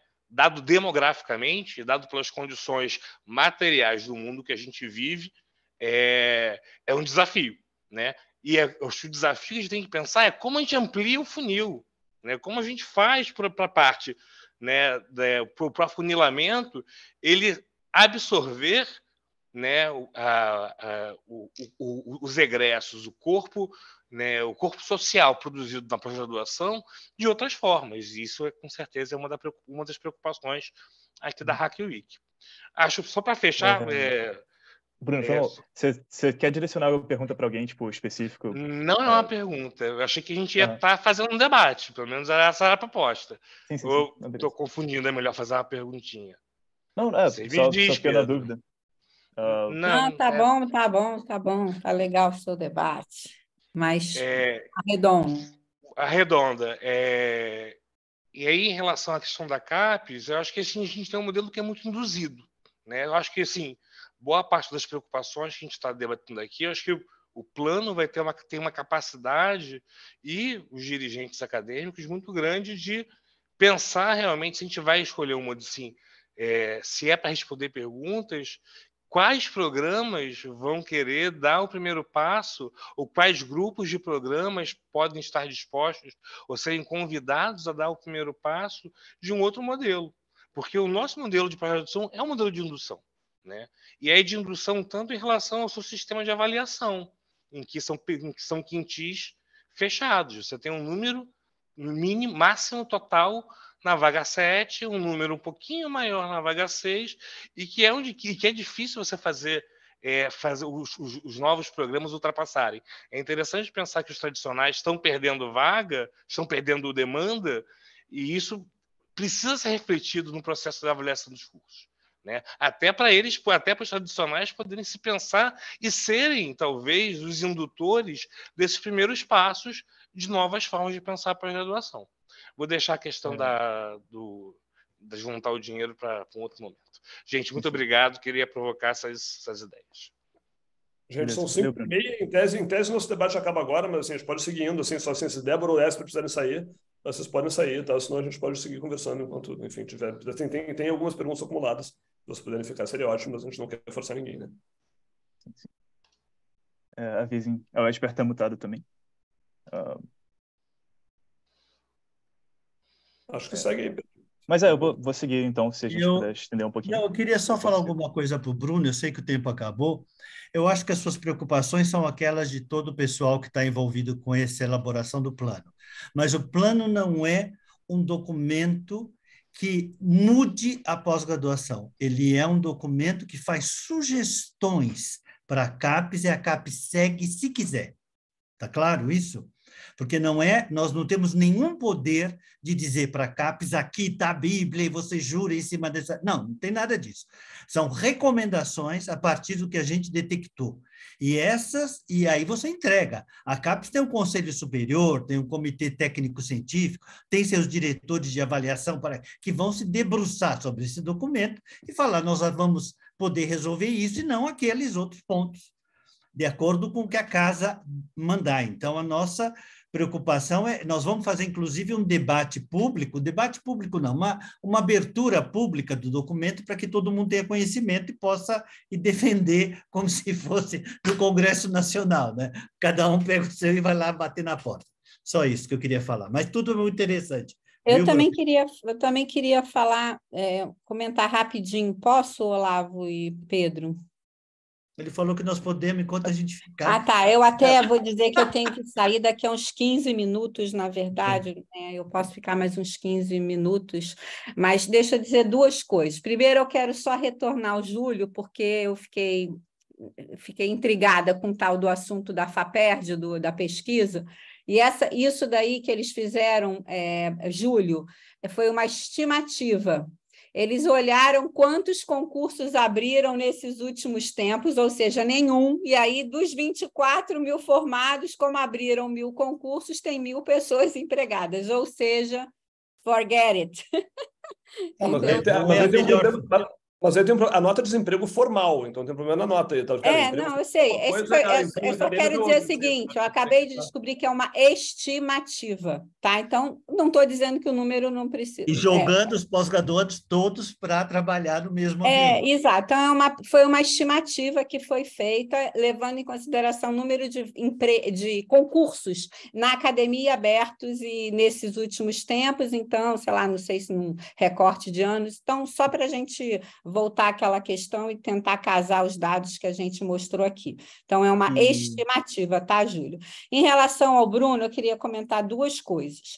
Primeiro que eu acho, Bruno, que eu gosto muito quando eu escuto, e você falou sobre isso, que a educação é um direito de todos. Às vezes a gente fica muito, mas para quê? Para onde vai? Não, assim, e aí eu vou trazer aqui, Esper, com mais uma vez, o nosso querido Leopoldo Demês. O Leopoldo Demês, quando eu conversava com ele, e eu perguntava, mas Leopoldo, será que não estamos formando muitos? Essa mesma coisa, a gente fala sobre isso, gente, desde que o país é país, desde que o mundo é mundo. Ele dizia, Débora, nós precisamos de doutores no Brasil, nem que seja para ler o conhecimento novo que é gerado no planeta. É isso, gente, acabou, não me interessa, esqueçam. Tudo é para que serve, é um utilitarismo impressionante. Para que a gente precisa de doutores? Para ter uma população bem formada, que possa ler um jornal, que possa não tomar cloroquina, que possa votar bem nas eleições seguintes, que possa ler o que o mundo está produzindo, que pense nos direitos humanos, que entenda o que acontece com o povo Yanomami. É para isso que a gente precisa de educação. Para agora, sabe, eu acho importante, claro que nós estamos preocupados, todos nós queremos um emprego, mas assim, a gente tem que um pouco, né, desapegar dessa coisa, entende? Então, queria, Bruno, na verdade, assim, gostei da sua fala quando você diz que é um direito das pessoas terem o título de doutor. Ponto, acabou. Que seja para ler, que seja para estudar, que seja para ajudar, que seja para pensar, que seja para construir esse país dentro do Uber. Não interessa, que seja. Tá? E a outra coisa, Bruno, é só para te corrigir, porque às vezes tem muitos mitos, né? Assim, hoje em dia na CAPES não tem mais número para programa 7, 6, 5, qualquer um pode ser 7, infinito 6, 5, 4, então não existe mais isso. Então, assim, Obrigado, Débora. Entendeu? Só para te dizer que fique tranquilo que isso acabou, antes era assim mesmo, você tem toda a razão. Tinha que ser um percentual, saía um, espirrava outro para a cara. Hoje em dia, não. O sistema é livre. Quem está pronto para ser 6, 7 vai, não tem nada mais de. Não tem vagas, número de vagas limitadas. Fechado.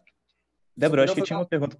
Pode falar. Não, só fazer uma parte, assim, eu concordo que todo mundo tem direito à educação, mas acho que as pessoas também têm direito a saber o que elas estão entrando, assim, né? Se a gente acha que as pessoas estão fazendo doutorado para ler artigos enquanto dirigem Uber, eu acho que a gente tem que ser transparente nesse sentido, assim, né? Quer dizer, bem, a gente eu concordo enquanto, tipo assim, eu concordo enquanto objetivo, assim, educação... Para isso a gente faz seminários como esse, para isso a gente tem que discutir enquanto os alunos estão na universidade, mostrar para eles a importância do conhecer, de ter um raciocínio, né, científico, né? Para isso a gente experimenta, né, uma pandemia, entende a importância, a gente vê, enfim, para isso a gente está vivo. Mas acho que isso tem que estar posto para quem entra, assim, olha só, vocês estão entrando aqui e tal, na prática a gente vai ter 5% dentro da academia e tal.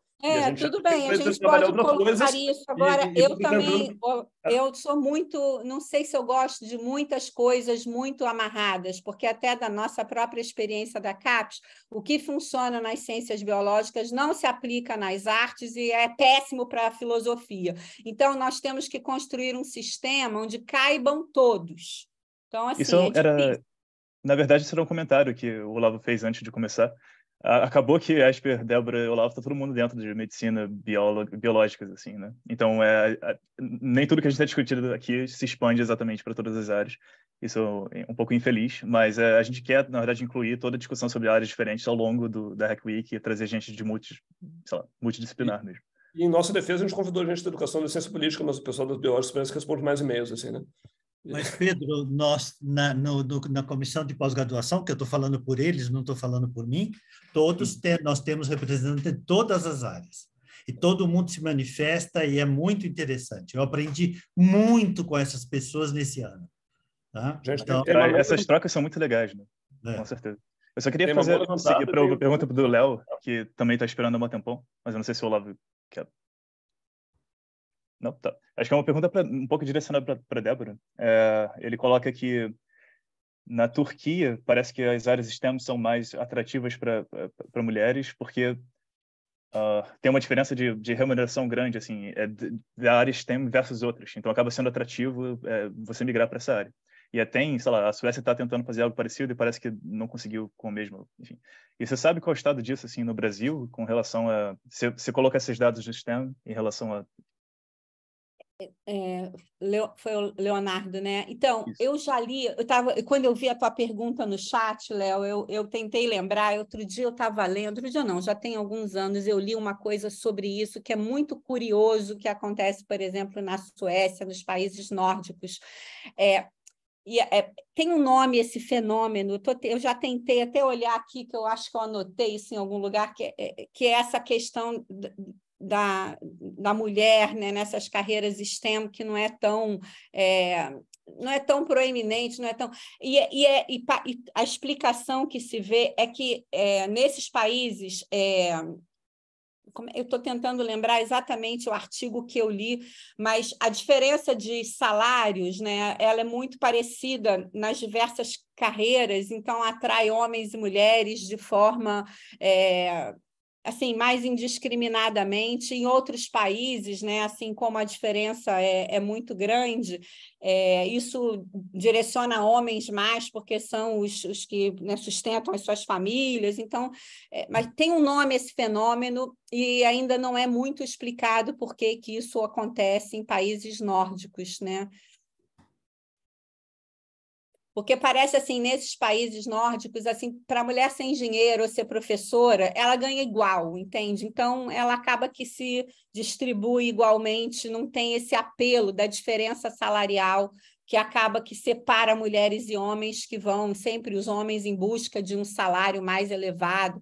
Então, essa é uma explicação, mas tem um fenômeno esse negócio. Ele coloca que talvez seja legal estudar isso no Brasil, né? Se não tiver Isso é mapeado muito já, interessante. Isso é muito interessante mesmo, Pedro. Eu posso recuperar esse... E sobre empregabilidade também, ele também pergunta se existe um limite de contratação de mestrado versus doutorado, e talvez tenha até um problema de super... como é que é? Pessoas que são super qualificação, né? Então, talvez você tenha um currículo bom demais, e eu não sei se isso limita o quanto você... Aquele dado que eu mostrei, as empresas preferem mestres provavelmente porque elas não estão fazendo pesquisa nenhuma, né? E, na verdade, é um salário mais baixo à medida que você tem o doutorado, o salário aumenta, né? Quando você pega lá aqueles indicadores de né, a empresa, inovação nas empresas, a empresa compra uma máquina nova, ela lista lá do Pintec que ela inovou, comprou um computador novo, é inovação, mas não é a inovação que a gente esperaria, né, que a abertura eventual de um parque de pesquisa, né, então é muito frustrante. Aí bota lá um mestre que sabe tocar melhor o computador, operar melhor a máquina, sei lá, pensar um pouco, e aí está satisfeita. Não sei. Beleza, obrigado. E o Thiago Corrêa também está com a mão levantada. Eu perdi a ordem aqui, foi mal, pessoal. Mas se quiser fazer uma pergunta breve, fica à vontade.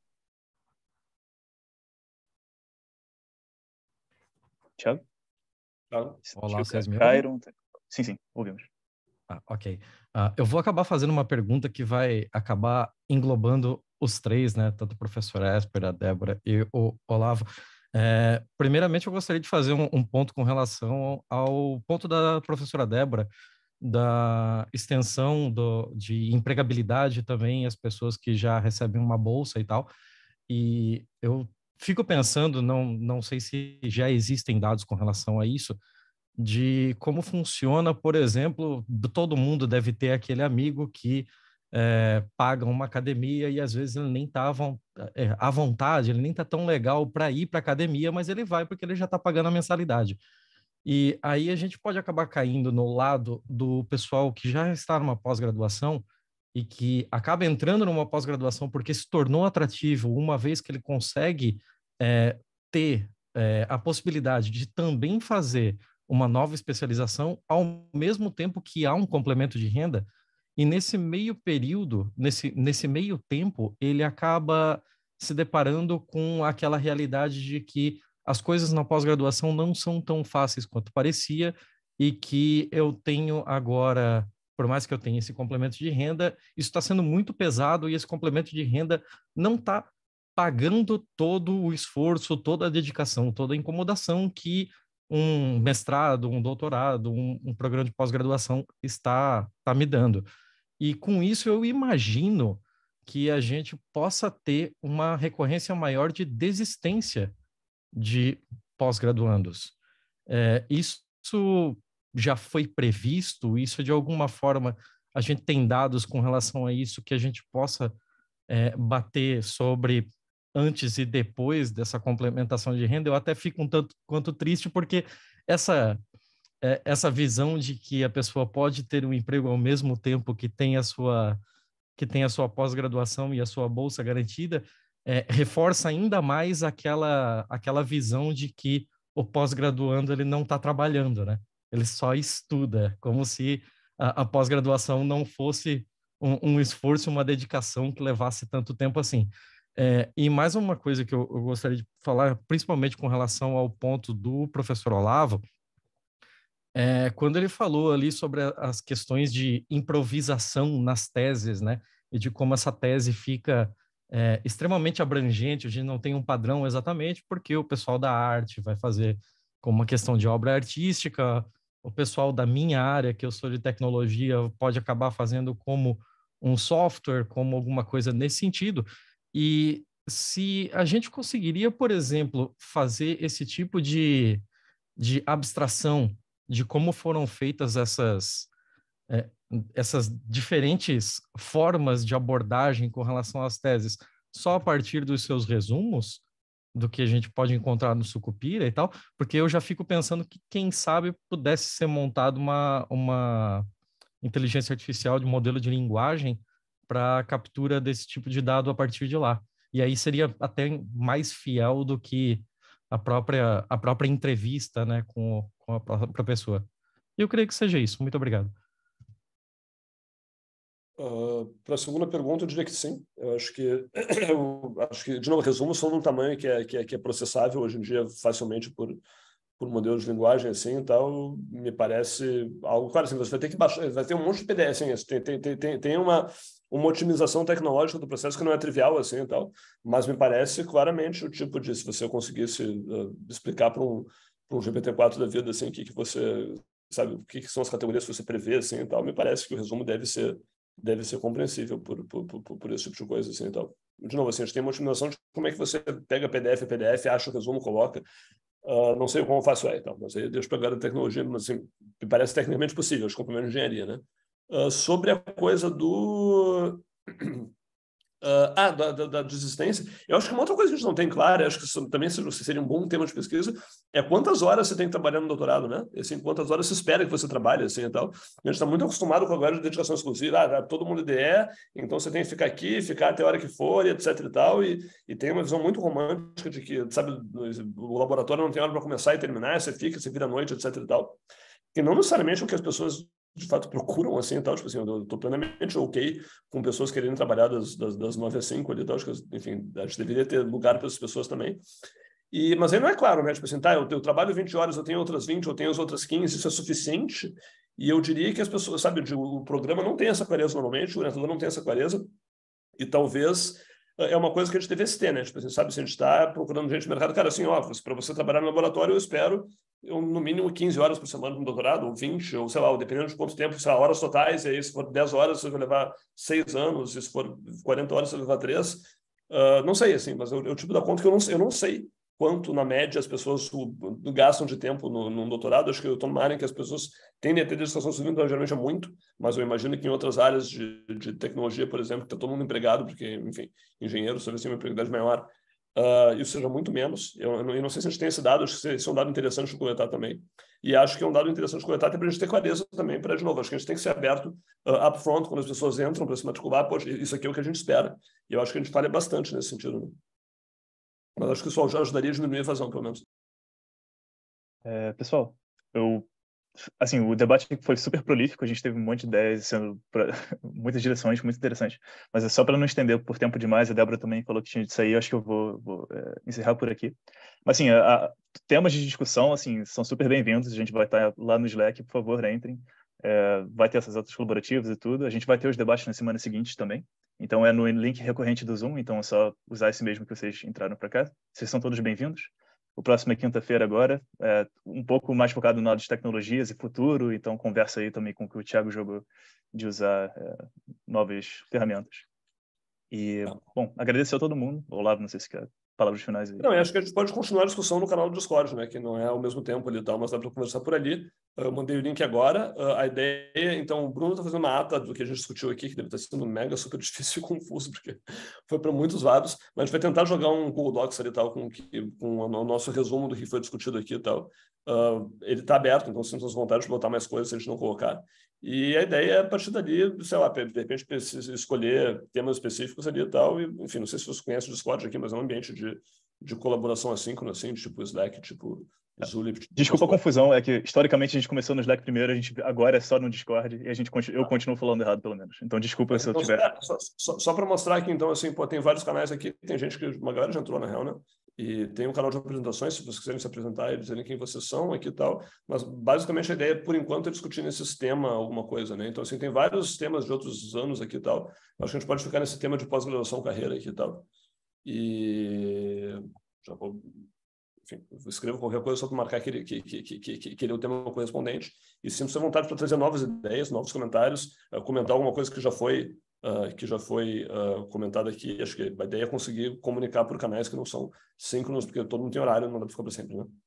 Désper e Débora, não sei se vocês têm alguma coisa Não, para... muito obrigado. Eu achei que foi uma ótima experiência, gostei das perguntas, gostei de ouvir vocês e saber que tem um montão de gente preocupado com a formação no Brasil.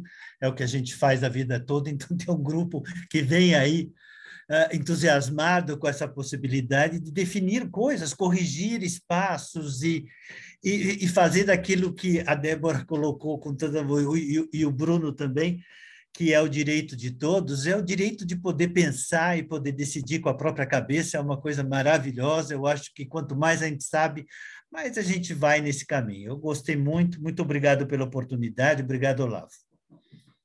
Também só agradeço e deixo um beijo afetuoso para todas e todos. Obrigado, Olavo. Obrigado, pessoal. Então, vou encerrar a gravação aqui. Não sei nem se eu consigo, acho que eu digo roxo. Obrigada, Pedro.